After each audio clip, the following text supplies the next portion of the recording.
Bersama dengan Ketua KPK periode 2023-2024 yang dilantik menggantikan Ketua KPK sebelumnya yang terjerat kasus hukum Pak Nawawi Pomolango. Bapak sehat Pak Nawawi? Alhamdulillah. Sehat Pak. Ya, Pak Nawawi, saya mau mulai dengan ini. Pertama saya mau Anda menanggapi soal yang terbaru, putusan Dewas KPK yang menyatakan bahwa pimpinan KPK kolega Anda terbukti melanggar kode etik kategori sedang. Tanggapan Anda seperti apa, Pak Nawawi? Sebenarnya sejak awal memang saya nggak tertarik kalau untuk bicara mengenai soal yang terakhir menjerat Pak Nurul Gufron gitu, dan kemarin sudah diputuskan. Saya pikir kalau memang berjalan sesuai mekanisme yang model penanganan pelanggaran etik yang dilakukan oleh Dewan Pengawas. Kami menghargai segala produk kerja dan putusan yang kemudian diambil oleh Dewan Pengawas terakhir dengan terhadap Pak Nurul Gufron tersebut. Oke, dengan dinyatakan melanggar etik ini kan artinya selama periode 2019-2024 Pak, ada 3 pimpinan KPK yang kemudian dinyatakan melanggar kode etik. Kita tahu mulai dari Bu Lili, kemudian juga Pak Firly, Pak Gufron. Situasi apa sih Pak yang bisa menggambarkan KPK saat ini dengan ada pimpinan KPK yang kemudian bermasalah setengahnya? Saya pikir pertama pelajarannya harus yang diambil oleh pansel yang kebetulan sekarang lagi melakukan seleksi terhadap para pimpinan KPK agar tidak terjadi lagi kondisi yang sebagaimana kerja yang sebelumnya gitu, menghasilkan sosok-sosok yang kemudian bermasalah seperti yang disampaikan oleh Mbak tadi gitu. Jadi saya pikir itu malah satu ini bagi pansel untuk betul-betul bekerja melahirkan sosok-sosok yang memang pimpinan yang tidak akan bermasalah dalam aspek integritas, kompetensi, profesionalisme kerja dan lain sebagainya, yang bisa membawa lembaga ini ke dalam citra yang lebih baik daripada yang kita lihat sekarang ini. Oke, ini apakah mengkritik juga Pak pansel KPK di periode sebelumnya salah pilih orang? Saya tidak menyatakan seperti itu. Integritas juga tidak tidak selalu dalam kondisi yang baik-baik saja gitu kan. Tapi betul-betul pansel yang diberikan kewenangan untuk melahirkan produk-produk pimpinan yang betul-betul proses seleksi itu harus bisa hindari segala kepentingan lain yang didomplengkan kepada calon-calon pimpinan Komisi Pemberantasan Korupsi. Oke, bicara soal pansel KPK, hari ini ya waktu kita wawancara Pak, pansel KPK juga mengumumkan nama-nama pimpinan yang kemudian, calon pimpinan maksud saya, yang lolos ke tahap berikutnya. Terkait dengan Pak Nurul Gufron, banyak juga suara yang menyuarakan supaya ya pansel langsung segera aja mencoret nama Pak Nurul. Pak Nawawi berpendapat sama kah? Iya, pansel kan mencari sosok-sosok bukan juga yang paling terbaik gitu, paling tidak sosok-sosok yang tidak berpotensi menimbulkan masalah gitu. Kalau sejak awal memang sudah seperti ada lingkaran masalah pada sosok seseorang, kenapa kemudian harus terus dipertahankan dan sebagainya. Saya pikir kemudian apa yang akan diambil oleh pansel, khususnya dengan rekomendasi dari yang dikeluarkan oleh Dewan Pengawas, kita bisa sangat kecil lah peluang dari Pak Nurul Gufron untuk bisa berlanjut kepada tahap selanjutnya. Bapak melihat itu ya? Oke. Saya pikir. Kalau kita bicara soal Capim KPK, Pak Nawawi, ada 2 pimpinan KPK yang kembali mendaftar, ada Pak Johanis Tanak, juga ada Pak Nurul Gufron kalau lolos. Meskipun informasinya tadi Bapak bilang kecil untuk lanjut. Kemudian juga ada Pak Deputi Pencegahan, Pak Pahala. Bagaimana Pak Nawawi melihat ini? Apakah masih ada harapan tidak sih Pak KPK dari pimpinan-pimpinan KPK yang kembali mendaftar untuk periode berikutnya? Pertama ingin kami sampaikan bahwa KPK sama sekali tidak memberikan rekomendasi siapa-siapa yang bisa diikutkan di dalam seleksi. Itu adalah inisiatif dari mereka sendiri. Kenapa kita kemudian tidak memberikan rekomendasi seperti itu? Itu karena kita sangat menghargai kewenangan daripada pansel itu sendiri dalam bekerja. Masyarakat mengikuti melalui media, melalui pemberitaan teman-teman seperti apalah sosok-sosok yang ada di dalam Komisi Pemberantasan Korupsi ini. Bahkan teman-teman, saya tidak ingat persis apa itu dari forum IM57, dari ICW, tapi saya sempat membaca bahwa sebaiknya yang teman-teman yang dari internal KPK malah itu diblur aja untuk ikut di dalam seleksi itu.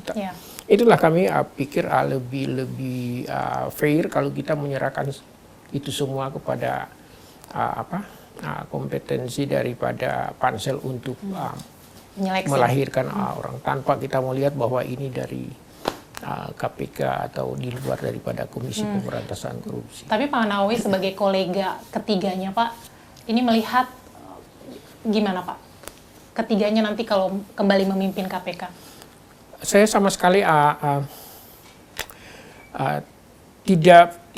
tidak bijak kalau saya kemudian memberikan penilaian kepada teman-teman itu. Sekali lagi saya pikir masyarakatlah yang lebih untuk memberikan penilaian terhadap produk-produk daripada Komisi Pemberantasan Korupsi ini. Oke, kalau gitu saya mau beralih Pak ke yang juga masih hangat soal kasus putra bungsu Presiden Joko Widodo Pak. Yang ramai soal penggunaan jet pribadi yang diduga gratifikasi. KPK dikabarkan membatalkan pemanggilan klarifikasi Kaesang. Betulkah itu Pak Nawawi? Ada pemahaman bahwa lembaga ini kan namanya masih Komisi Pemberantasan Korupsi. Nah, kalau dengan pemahaman seperti itu kami pikir segala isu mengenai korupsi di negeri ini adalah menjadi bagian daripada lingkup tusi daripada Komisi Pemberantasan Korupsi ini. Hanya saja kemudian dihadapkan kepada apa yang sering kita sebut dengan proses mekanisme operasional baku yang berlaku pada satu case tertentu. Sebenarnya tidak ada istilah pembatalan gitu. Ini yang kita harus hargai bahwa yang bersangkutan ini kan bukan penyelenggara negara, misalnya seperti itu. Dan kebetulan memang kita tadi belum memiliki itu POB untuk yang case semacam itu. Secara bersamaan itu kemudian ada laporan dari satu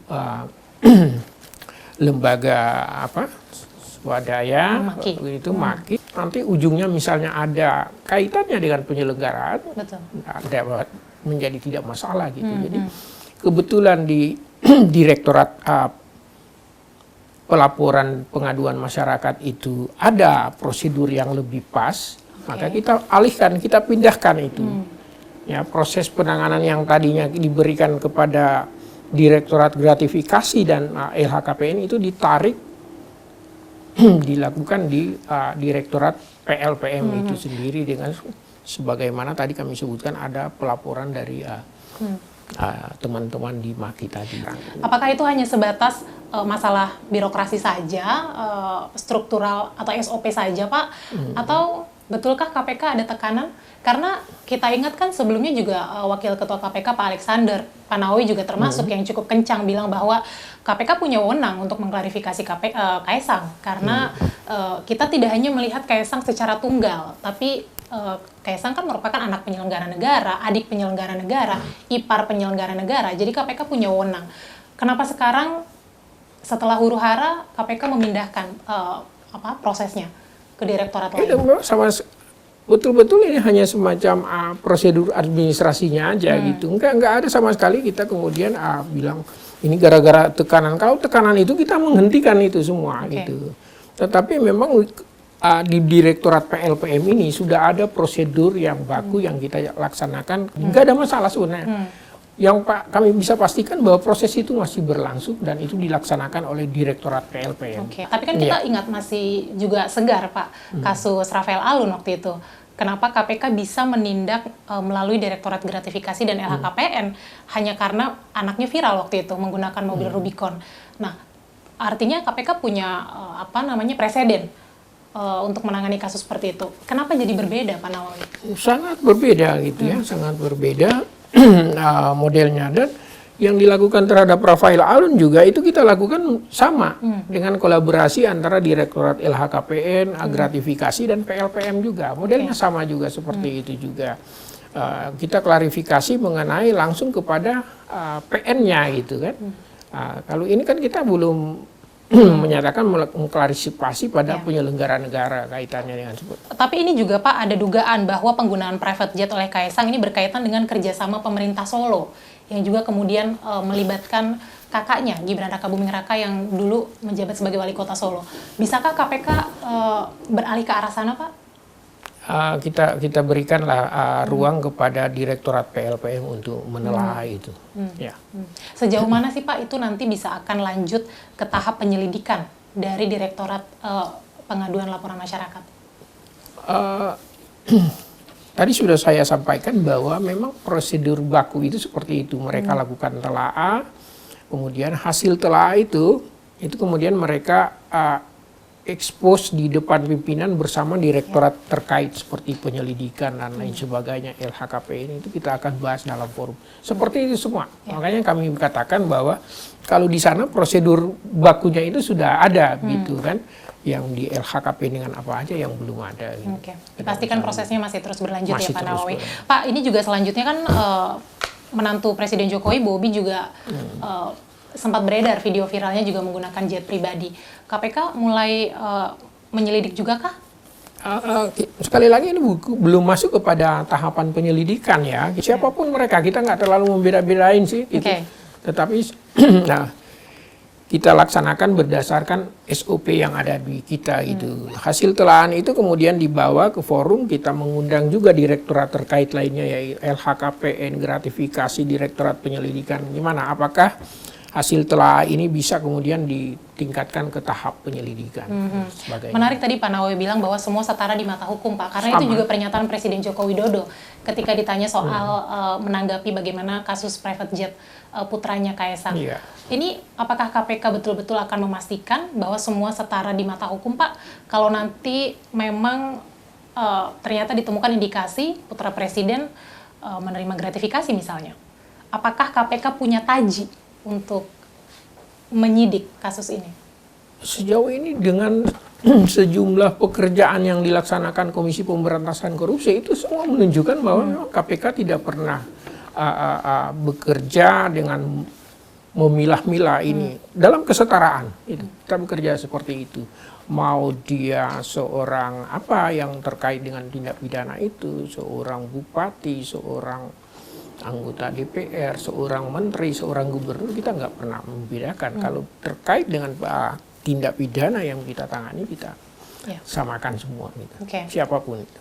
Karena kan ini juga tidak asing Pak di telinga kita. KPK periode saat ini itu kerap dikatakan hanya sebatas alat kekuasaan. Kemudian juga tebang pilih, kalau dekat dengan kekuasaan tidak ada taringnya, tapi kalau jauh dari kekuasaan langsung dibidik. Bagaimana saya belum melihat adanya perkara-perkara yang dibedakan bahwa ini perkara dekat dengan kekuasaan atau jauh dari kekuasaan. Saya pastikan bahwa proses-proses penanganan perkara di Komisi Pemberantasan Korupsi ini berjalan sebagaimana penegakan hukum yang tidak memilah-milah bahwa ini dekat dengan beberapa kegiatan barangkali tetap dilaksanakan Komisi Pemberantasan Korupsi itu. Apakahnya orangnya terkait dengan dekat dengan kekuasaan, kita laksanakan seperti biasa. Termasuk kasus-kasus besar yang mungkin belum juga diselesaikan oleh KPK, misalnya kasus Harun Masiku Pak, yang sudah berproses di pengadilan tapi kemudian juga masih buron, itu apakah KPK itu bukan berarti tidak berjalan, sementara ini berjalan gitu. Itu kan hasilnya ya seperti itu gitu. Hasilnya seperti itu. Saya ada setiap seminggu sekali saya tanyakan langsung kepada Kasatgasnya, itu Mas gimana gitu kan. Masih Pak, terus kami upayakan, teksnya seperti itu. Artinya Pak Nawawi tidak merasa bahwa kerja-kerja KPK tuh memang dilemahkan oleh pihak-pihak tertentu? Ada pada satu kesempatan mungkin pernah dengar semua Pak Alex itu pernah menyebut gitu.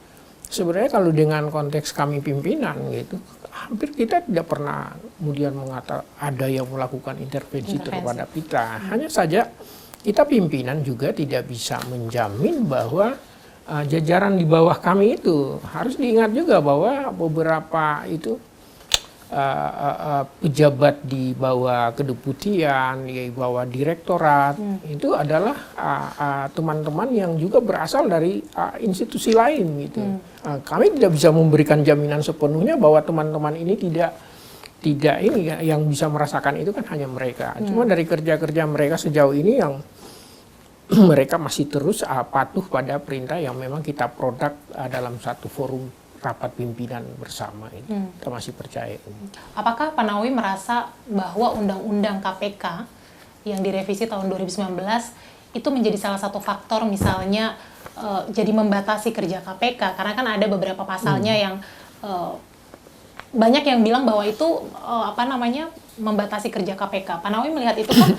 Atau singkatnya, apakah Pak Nawawi berpendapat bahwa Undang-Undang KPK ini juga perlu direvisi kembali untuk memperkuat KPK? KPK ini ada masuk di dalam sudah dimasukkan ke dalam rumpun kekuasaan eksekutif. Kita hanya melaksanakan peraturan yang telah diproduk itu oleh negara ya. Kita tidak dalam ini untuk memberikan. Mungkin lebih tepat pertanyaan ini 3 bulan seusai saya selesai menjabat barangkali akan lebih pas. Tapi kalau saya masih di dalam rumpun eksekutif seperti ini, menjadi tidak ini ketika seharusnya saya hanya bisa melaksanakan peraturan itu, kemudian saya mengkomplain peraturan yang 3 bulan lagi lah kita ketemu setelah 20 Desember ya. 20 Desember barangkali selesai itu kita bisa ngobrolin mengenai soal. Karena menarik poin itu Pak yang jadi poin pertama, independen, awalnya independen kemudian jadi di bawah lembaga eksekutif, itu yang dikatakan faktor utama pelemahan KPK. Kita sedikit berbeda mengenai itu. Frasa yang ditambahkan itu gitu, bagi saya sama sekali independensi itu masih tetap dilekatkan. Makanya saya bilang kepada teman-teman seluruh insan KPK, pekerjaan terpenting kita adalah menjaga independensi lembaga ini. Versi Undang-Undang 30 2002 dia hanya menyebutkan lembaga ini adalah lembaga negara yang dalam menjalankan tugas bersifat independen, bebas dari pengaruh kekuasaan manapun. Kemudian dengan Undang-Undang 19 2019 ditambahkanlah frase yang berada dalam rumpun kekuasaan eksekutif itu, tetapi pernyataan independensi dan bebas dari pengaruh kekuasaan lembaga manapun itu masih tetap ada di dalam rumusan pada itu. Maka pekerjaan daripada setiap insan KPK itu adalah menjaga independensi lembaga ini, siapapun itu insan KPK wajib menjaga itu. Apakah dia memang terlahir di lembaga ini ataukah teman-teman yang diperbantukan sebagai PNJ, dia harus bisa menjaga independensi lembaga ini. Persoalan yang dihadapi oleh Komisi Pemberantasan ini bukan hanya persoalan pimpinan yang 5 itu, bukan itu aja. Ada sejumlah persoalan lain yang tadi kami sebutkan. Insan KPK harus bersama-sama punya tekad untuk menjaga independensi lembaga ini. Apa artinya itu sekedar 5 orang pimpinan itu dengan semangat daripada keseluruhan kita untuk menjaga independensi. Pemerintahan sebentar lagi akan transisi, akan berpindah ke pemerintahan yang baru. Pak Nawawi melihat seberapa krusial sih Pak peran presiden atau pemimpin negara terhadap upaya pemberantasan korupsi? Dulu orang sering menyebut bahwa pimpinan negara itu harus ikut mendorong pemberantasan korupsi. Saya lebih suka bahwa dia yang harus menjadi panglima bagi pemberantasan korupsi. Seperti itu barangkali. Konkretnya apa yang bisa dilakukan presiden sebagai panglima pemberantasan korupsi? Saya tidak pernah mengatakan bahwa kepemimpinan yang sekarang itu tidak juga di dalam ini, tetapi barangkali lebih bisa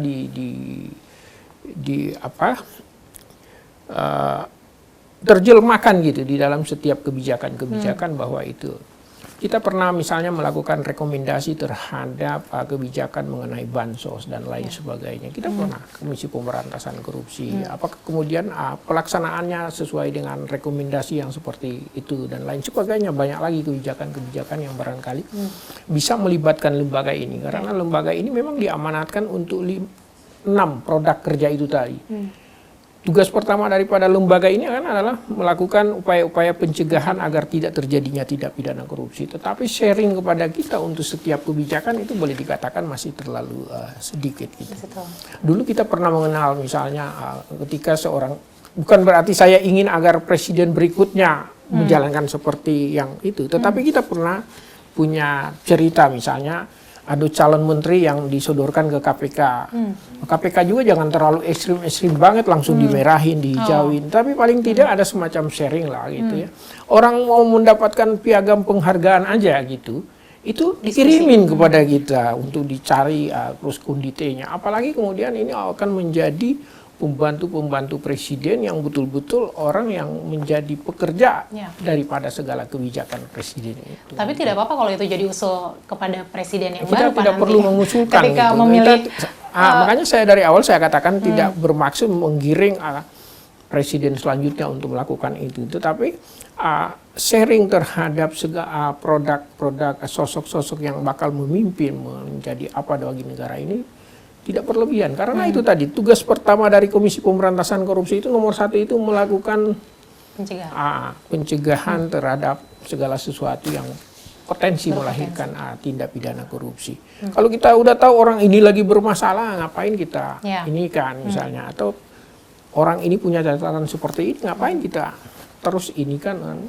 esok lusa kita dihadapkan dengan masalah yang ditimbulkan dari. Jadi KPK bisa dilibatkan untuk menyaring pejabat-pejabat negara ya Pak yang bersih. Sekedar itulah katakan tadi untuk mendapatkan penghargaan aja apa Satya apa dan lain sebagainya. Itu biasanya datang kepada KPK. Ini itu. Yang seperti itu aja minta gitu, apalagi yang untuk sekelas nanti orang-orang yang akan memimpin negara gitu. Mengelola anggaran dan lain sebagainya. Tapi Pak, saya mau balik lagi. Prabowo bilang ada 2 hal penting untuk pemberantasan korupsi. Yang pertama pendekatan sistemik dan juga kehendak politik. Pak Nawawi menerjemahkannya seperti apa sih Pak? 2 maksud Prabowo Subianto ini Pak? Yang saya malah menempatkan yang tadi kehendak politik itu yang ada di atasnya. Kemudian bagaimana kemudian membangun yang tadi disebutkan sistemnya itu. Saya pikir seperti itu. Malah jangan dibolak-balik saya pikir itu. Terpenting adalah political will daripada pemerintah untuk menetapkan arah kita mau pada kemana gitu. Kita juga ada Pak rancangan undang-undang perampasan aset yang juga belum selesai di DPR sampai sekarang. Bapak melihat seberapa urgent sih Pak itu dibahas di DPR dan kemudian juga disahkan menjadi undang-undang? Saya nggak cuman cukup bicara tentang rancangan undang-undang perampasan aset. Sebenarnya kalau kita melihat UNCIC 2003 itu yang kita ratifikasi dengan Undang-Undang Nomor 7 2006 gitu. Setiap negara peserta UNCIC itu sebenarnya wajib untuk memproduk segala peraturan yang direkomendasikan dalam UNCIC itu. Senyatanya bahwa Undang-Undang 3199 kita itu tentang pemberantasan korupsi yang terakhir dirubah dengan Undang-Undang Nomor 20 2001 itu masih belum memasukkan sejumlah instrumen aturan yang sebenarnya harusnya ada menurut UNCIC. Misalnya illicit enrichment, yaitu penambahan kekayaan secara tidak wajar itu sebenarnya kalau ketentuan pidana itu ada, itu begitu mudah kita ini dengan gabungkan dengan LHKPN dengan instrumen LHKPN itu. Jadi begitu kita lihat ada seseorang yang sebenarnya dari sisi pendapatannya sebegini kok tiba-tiba ada lonjakan secara tidak wajar seperti ini, itu menjadi gampang gitu dengan adanya ketentuan-ketentuan. Tapi sampai sekarang belum ada juga. Ada juga yang disebut dengan trading influence, perdagangan pengaruh gitu. Ya, seperti yang kemarin misalnya ada seorang, orang tuanya seorang apa gitu kan. Nah, pengaruh orang tuanya itu bisa nggak kemudian termanfaatkan oleh anak-anaknya itu. Itu ya trading influence itu belum ada di dalam undang-undang pemberantasan korupsi kita. Penyuapan di sektor swasta itu belum pernah ada gitu. Lepas dari tadi yang disebut rancangan undang-undang perampasan aset, masih begitu banyak yang kita perlukan. Dan katanya sampai sekarang itu yang kita katakan bahwa political will itu masih perlu dipertanyakan gitu. Seriusan itu perlu dipertanyakan. Ada lagi yang lebih penting itu, pembatasan uang cartal. Itu kan sangat penting gitu. Tapi sampai sekarang sudah sekian lama gitu. Dan itu bukan hanya ininya KPK. KPK ya bisa teriak-teriak gitu. Itu yang tadi dikemas dalam bahasa ada enggak keinginan para pemimpin negara. Jangan-jangan malah mereka lebih khawatir kalau lahir undang-undang pembatasan uang cartal ya. Takut aja barangkali uang yang lagi di dalam koper-koper nggak bisa digunain gitu secara ini gitu kan. Gitu. Apakah Pak Nawawi mau bilang bahwa pemerintah serius tidak sih dengan upaya pemberantasan korupsi? Itu lebih banyak bahasanya Pak Alex yang seperti ini. Begitu ya? Oke. Saya cuma mengamininya aja gitu. Pak Nawawi kan akan berakhir masa jabatannya pada Desember 2024. Saya ingat sekali waktu Pak Nawawi dilantik, Pak Nawawi mengatakan bahwa akan melakukan perubahan-perubahan dalam tubuh KPK pasca Ketua KPK sebelumnya, Firly Bahuri, terjerat kasus hukum. Perubahan apa Pak yang sudah diupayakan di tubuh KPK hingga saat ini? Kita memang telah mengupayakan berbagai apa yang kita lihat turut menjadikan citra lembaga itu kian terpuruk gitu. Kita mendatangi misalnya sejumlah media, kita banyak berdiskusi.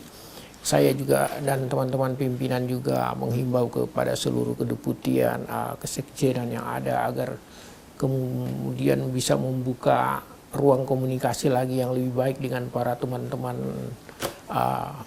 NGO dan lain sebagainya. Untuk rutan, pegawai pungli rutan itu sudah nyatanya bisa kita lakukan. Kita sudah melakukan sidang etik, penerapan hukuman etik, sanksi disiplin, sudah kita lakukan semua. Bahkan sebagian dari mereka kita bawa ke persidangan untuk dilakukan penindakan. 73 itu kita hentikan, kita berhentikan dengan tegas. Itu kan kita maksudkan untuk bisa mengembalikan paling tidak citra lembaga ini. Bahwa kita zero toleransi terhadap yang namanya korupsi saya masih percaya bahwa masih sangat banyak insan-insan KPK yang memiliki integritas, kebanggaan sebagai insan-insan KPK. Gitu. Pak Nawawi, evaluasi apa sih yang perlu diterapkan oleh kepemimpinan selanjutnya nanti di KPK? Karena kita kalau bicara KPK, Pak, publik nggak bisa dipungkiri bahwa kepercayaan publik terhadap lembaga KPK tuh sangat rendah sekali dibanding dengan lembaga hukum lainnya. Karena kalau kita lihat itu bukan tanpa alasan. Tidak hanya masalah pimpinan KPK yang bermasalah etik. Kita juga lihat kasus rutan KPK, Pak. Itu kan juga kemarin sempat kencang. Bagaimana mungkin di internal KPK, lembaga anti rasuah, kemudian ada praktek suap di sana. Evaluasi apa yang bisa Bapak sampaikan untuk kepemimpinan periode berikutnya? Jawaban daripada lembaga ini mengenai apa yang bisa kerja-kerja yang betul-betul kerja-kerja yang besar, kerja-kerja yang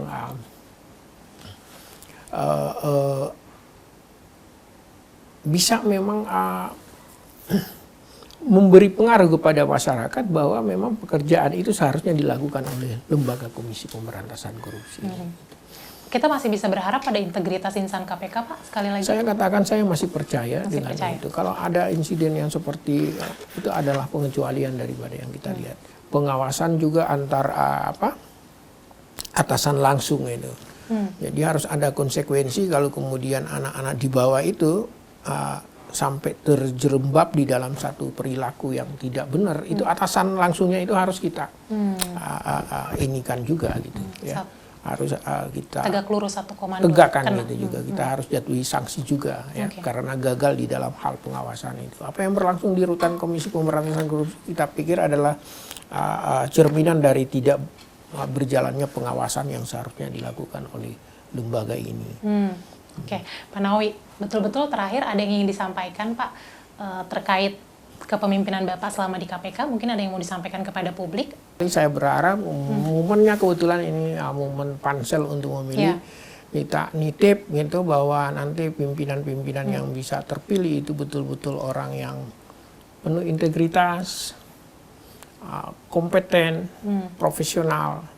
Dan saya selalu memberikan ini bahwa ada lagi satu, harus punya nyali untuk mempertahankan independensi lembaga. Harus punya nyali. Kalau nggak punya nyali, jangan ada di tempat ini. Saya selalu ingin mengatakan bahwa, integritas, kompeten, profesionalisme, tetapi itu harus punya nyali untuk menjaga independensi lembaga ini. Tanpa itu, kita akan menjadi nyali untuk menghadapi tekanan dari eksternal.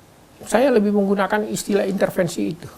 Independensi itu harus dijaga dengan mengenyampingkan segala bentuk intervensi terhadap lembaga. Oke, Jadi, baik. bukan hanya untuk dia sendiri sebagai pemimpin, tetapi bagaimana dia menyekat para anggotanya untuk tidak sampai Baik. Terima kasih Pak Nawawi. Saya sangat menghargai sekali Bapak bersedia untuk ngobrol dan wawancara dengan Kompas TV. Terima kasih Pak. Oke, sekali lagi Selamat terima melanjutkan. kasih ya. Terima kasih Bapak. Di antara banyak sumber informasi, kami layak dipercaya. Karena kami menggali lebih dalam, berpihak pada kebenaran,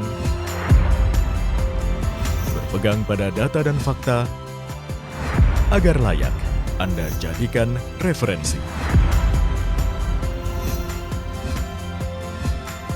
Kompas TV, independen, terpercaya.